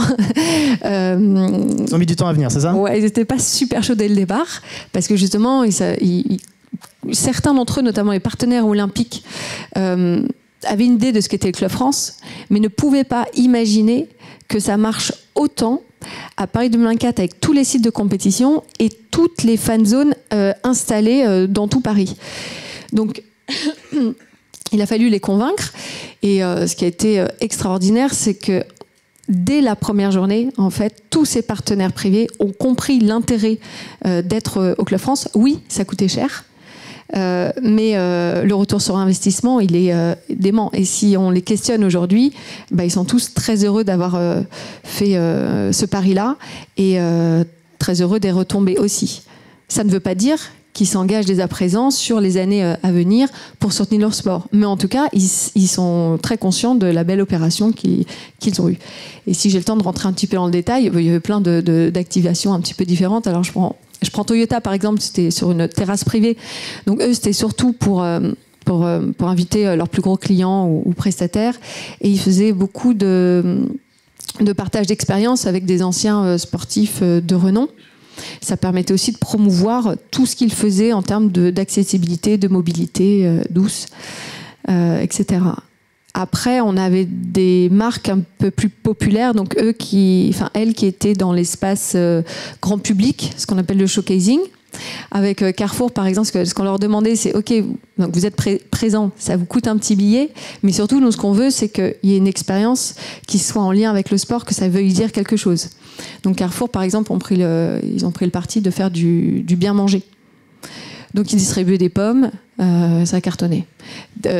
Danone, leur truc c'était soyez le meilleur des supporters. Donc on est dans une cabine et il fallait hurler le plus fort possible pour savoir si on était un bon supporter.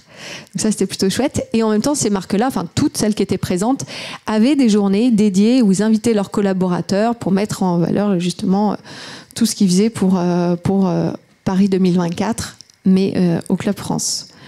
C'est déjà bien. Ouais, voilà, mais il y en a plein. LVMH, en présentant les tenues des cérémonies et également des médailles, ont marqué pas mal de points. En tout cas, chaque plateforme des marques a été présente avec quelque chose de très singulier et qui permettait au grand public de vivre ces jeux de l'intérieur. C'est-à-dire qu'il y avait une expérience où il fallait donner de sa personne.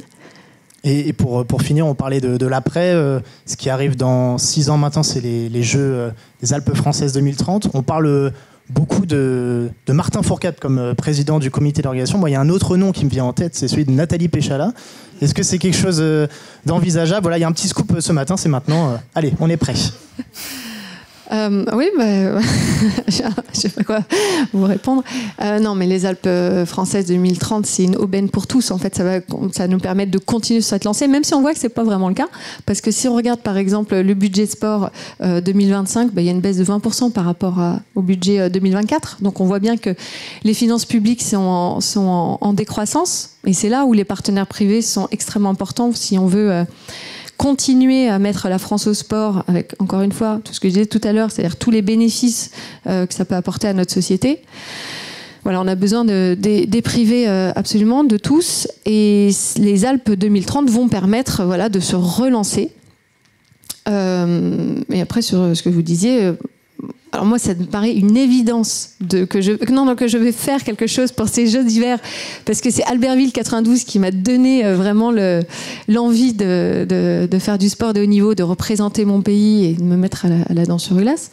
Donc pour moi, c'est une chance incroyable d'avoir ces Jeux d'hiver en France, mais je ne sais pas du tout à quelle place et je ne sais pas pour qui. C'est-à-dire que là, on parle de la gouvernance, il faut qu'ils se mettent déjà d'accord, savoir qui est décideur, à quel niveau, comment ils s'organisent entre les régions, le gouvernement, le CNOSF, le CPSF. Ça fait déjà pas mal de boulot. Et on attendra. Et puis après, il y a aussi tout le côté marque privée, médias. Il y aura toujours quelque chose de beau et de grand à faire pour ces Jeux et je m'en réjouis. Merci beaucoup, Nathalie Péchala. Merci à vous.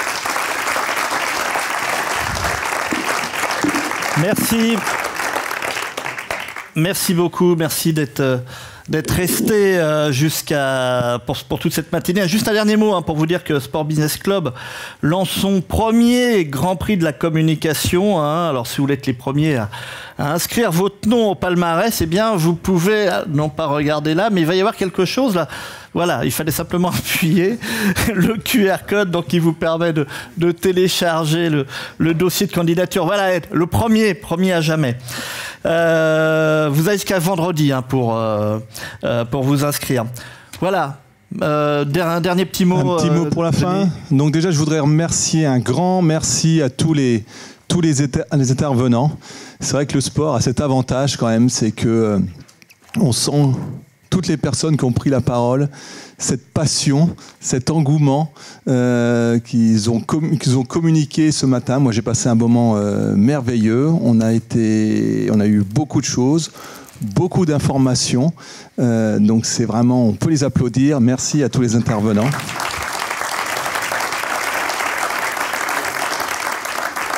Et comme on l'a dit pendant toute la matinée, c'est vrai que ces Jeux Olympiques ou ces Jeux Paralympiques fut un vrai succès. Je mentionnais en introduction notre étude TGI avec l'interrogation de nos panélistes avant et après. Et c'est vrai que par rapport à l'image du sport, avant, on avait environ 50-53% de personnes qui disaient que les Jeux Olympiques allaient être positifs pour le sport. Après les Jeux Olympiques, on est monté à 79%. C'est peut-être pour ça aussi qu'il y a beaucoup de personnes qui se sont inscrites à la piscine pour apprendre à nager, des jeunes qui veulent imiter Léon Marchand par rapport à ce qu'il a pu faire. Donc c'est vrai qu'on peut retenir par rapport à tout ce qu'on a dit que c'était pour une marque, pour une agglomération. On a senti l'entrain quand vous avez parlé de la métropole de Lille, de Saint-Quentin, et c'est vrai que c'était une belle réussite, que vraiment c'était une superbe image pour faire connaître des métropoles. Ce fut pour les marques un moment magique avec une grande visibilité et surtout une image très positive. Je pense à Orange, par exemple, qu'on a peu cité ce matin, mais quand ils ont organisé le marathon pour tous, c'est vrai que ce fut juste un moment magique et avec des images qui ont fait le tour du monde et qui ont montré Orange sur un très beau jour. Et puis LVMH aussi, qui a fait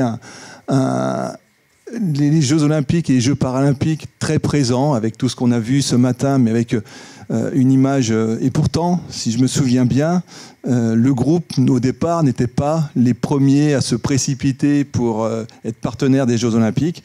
Et au final, ce fut une image fabuleuse. Est-ce que c'est ça qui leur a donné l'envie de continuer à sponsoriser? Parce que je sais qu'ils sont en Formule 1, je sais qu'ils sont l'America's Cup et la présélection avant, qui est la Coupe Louis Vuitton. Mais en fait, ils ont annoncé cette semaine qu'ils allaient reprendre un deuxième club de foot à Paris. Donc, est-ce que c'est ce qui s'est passé pendant cet été? C'est pas le Red Star, mais là, je parle de manière personnelle. Oui, c'est vrai. Donc voilà, c'est vrai que ce fut magnifique. Donc ces Jeux Olympiques avec des retombées sublimes et vraiment une vraie positivité pour les marques, les agglomérations et tous ceux qui ont participé, et aussi la connaissance de sport qui a donné envie, j'espère, à tous les jeunes français à s'inscrire dans les différents clubs.